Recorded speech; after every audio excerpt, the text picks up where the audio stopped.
Let's say you have changed your room thermostat or you have changed your boiler relay, and now you need to pair them again. So let's see how to do it.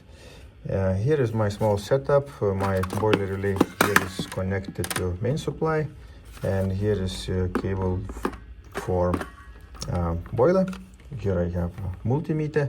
Now boiler relay is on off mode, means your boiler doesn't work. And now I will need to go to pairing mode.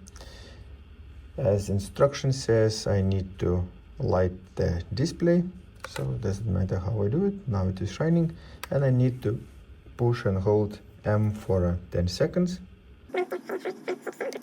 I need setting 10, so 2, 3, 4, setting 5, 6, 7, 8, 9, 10 zeros. I need here to have 1. This means thermostat will send the radio signal, and I push upper button on TP2000 or clock icon on TP5001.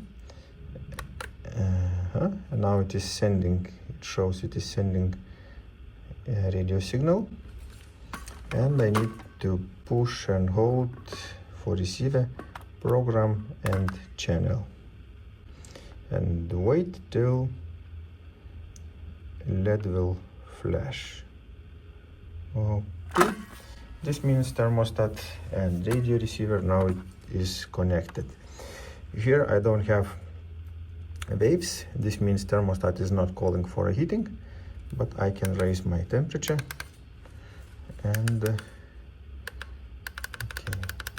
let's raise temperature to 27, and let's see, will it power up the boiler? Okay, so LED is shining red, and my circuit is now closed, and multimeter shows switch is working, let's say. Okay, let's go down with temperature and see how it works back.